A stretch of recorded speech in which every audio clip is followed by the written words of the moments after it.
Vamos a meternos de lleno en una pregunta que a primera vista parece, bueno, hasta sencilla, pero que en el fondo tiene unas implicaciones legales y sociales enormes. Y es que, basándonos en el trabajo de Gonzalo Aguilar Cavallo, vale la pena preguntarse, hoy en día, en pleno siglo XXI, ¿de verdad tiene sentido seguir haciendo esa distinción entre derechos fundamentales y derechos humanos? A ver, seamos honestos. Para la mayoría de la gente, derechos humanos y derechos fundamentales suenan a que son la misma cosa, ¿no? Pero bueno, la verdad es que en el mundo del derecho constitucional, la historia es bastante más enredada. Vamos a desglosar por qué no son exactamente sinónimos y de dónde viene toda esta confusión. Ok, para entender bien el debate de hoy, primero tenemos que hacer como un viaje en el tiempo, ¿no? Hay que mirar la visión más clásica. Por décadas, el derecho constitucional ha hecho una separación pero muy marcada entre estos dos conceptos. Así que veamos exactamente en qué consiste esa división tradicional. Empecemos con los derechos fundamentales. Pensemos en ellos como los derechos VIP de un país, por decirlo de alguna manera. Son esos que están escogidos, escritos, casi que blindados dentro de la Constitución de un Estado, o sea, la ley máxima. Esta es una idea que tiene mucha influencia de la doctrina alemana y básicamente los convierte en el núcleo duro, lo más protegido que un Estado le garantiza a su gente. Y luego, por otro lado, están los derechos humanos. La visión más tradicional los ve como un ideal, ¿no? Algo más universal, como un faro moral que está ahí en el derecho internacional. Son como las grandes metas de la humanidad. Pero aquí viene el pero. Para esta doctrina clásica, se quedan en buenos deseos, en aspiraciones, hasta que un país decide adoptarlos y ahí sí convertirlos en derechos fundamentales con todo el peso de la ley. Miren, esta tabla lo deja clarísimo. Resume la división a la perfección. Por un lado, los fundamentales. Su fuente es la Constitución. Son exigibles dentro del país. Y por el otro, los humanos. Vienen del derecho internacional, son universales. Pero su aplicación, bueno, esa ya depende. Uno es súper concreto y local. El otro es más bien un ideal global. Y esta cita parafraseada del profesor Pérez Luño lo resume perfecto. Es que es así. Los derechos fundamentales vienen a ser como la selección nacional de los derechos humanos. Son los que un país elige, los que ponen la cancha principal para darles la máxima protección posible. Y ojo, que esta es una idea con muchísimo peso en el mundo del derecho. Ok, hasta aquí todo puede sonar como una discusión súper técnica, ¿no? Algo para abogados. Pero, ¿qué pasa si esta distinción, que parece tan simple, en realidad crea una jerarquía con consecuencias bastante peligrosas?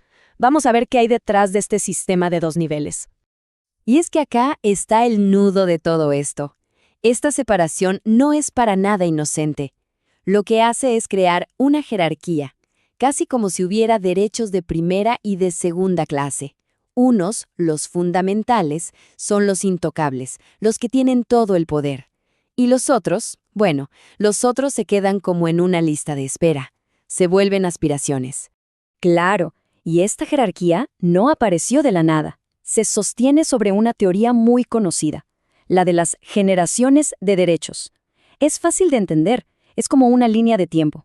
Primero llegaron los civiles y políticos, la primera generación. Después, los económicos, sociales y culturales, la segunda. Y más reciente, los colectivos. El problema es que esta supuesta evolución ha funcionado muchas veces como la excusa perfecta para darles un trato desigual.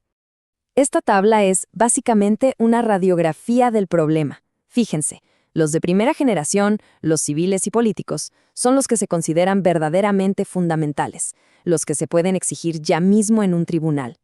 Pero los de segunda, como el derecho a la salud o a la educación, esos quedan como programáticos, como aspiraciones. O sea, se convierten en promesas que dependen de si hay plata o no. Y ojo a esta frase, porque es como la prueba del delito. Considerar a los derechos de segunda generación como una expresión de tercer nivel de la dignidad humana que depende de lo que sea económicamente posible, es básicamente decir que son un lujo. Y tratar derechos como la salud o la educación como un lujo es en el fondo desconocer que la dignidad humana no se puede partir en pedazos. Pero bueno, no todo es tan pesimista. Frente a toda esta visión que ya se siente un poco vieja, está surgiendo una propuesta muy fuerte, la de derribar ese muro que separa artificialmente a los derechos. Es un llamado a cambiar la forma en que pensamos sobre esto. Entonces, el argumento central que presenta el autor es simple, pero a la vez es revolucionario. Esta división entre derechos fundamentales y derechos humanos ya no es válida. Es una reliquia del pasado, como un fósil jurídico que ya no encaja en el mundo de hoy. Y uno se pregunta, ¿por qué ya no es válida? Pues porque la realidad de hoy es completamente distinta. Ya no podemos pensar en el derecho de un país como si fuera un castillo aislado. Hoy vivimos en lo que se llama un ordenamiento jurídico plural, donde el derecho nacional y el internacional están totalmente entrelazados, conversan todo el tiempo. Se acabó esa idea de que cada uno va por su lado. Y esta visión moderna se basa en unos principios que son clave. Primero, la universalidad. Los derechos son para todos, sin importar dónde nacieron. Segundo, la indivisibilidad. No se pueden separar. No puedes decir este sí y este no. Todos son igual de importantes. También la interdependencia. Un derecho necesita del otro para poder existir de verdad. Y en el centro de todo, como la base fundamental, está la dignidad humana. Es el valor supremo que lo sostiene a todos. Esta cita de Gonzalo Aguilar Caballo es de verdad como un golpe en la mesa, porque nos recuerda algo fundamental. Al final, no estamos hablando de teorías abstractas en un libro, estamos hablando de personas. Y decirle a una persona que sus derechos tienen estatus diferentes, bueno, eso pone en peligro su integridad completa, moral, psicológica y física. Es como partir a la persona en pedazos. Bueno, ok, todo esto suena muy interesante en teoría, pero ¿y en la práctica? ¿Cómo nos impacta en el mundo real? Vamos a aterrizar un poco estas ideas para ver por qué este debate realmente importa. Y vaya que importa. A ver, pensemos en un ejemplo concreto. ¿Debería el derecho a la educación ser tratado como si fuera menos fundamental que, por ejemplo, el derecho a la propiedad? Si nos apegamos a la distinción clásica, la respuesta es que sí. Pero la gran pregunta hoy es, ¿de verdad tiene sentido seguir pensando así? Y aquí está la conclusión clave de todo esto. Mantener esa vieja distinción, en la práctica, lo que hace es socavar el disfrute real de los derechos económicos, sociales y culturales. Es, básicamente, condenar derechos como la salud, la educación o la vivienda a ser solo promesas, en vez de verdaderas obligaciones que el Estado debe cumplir.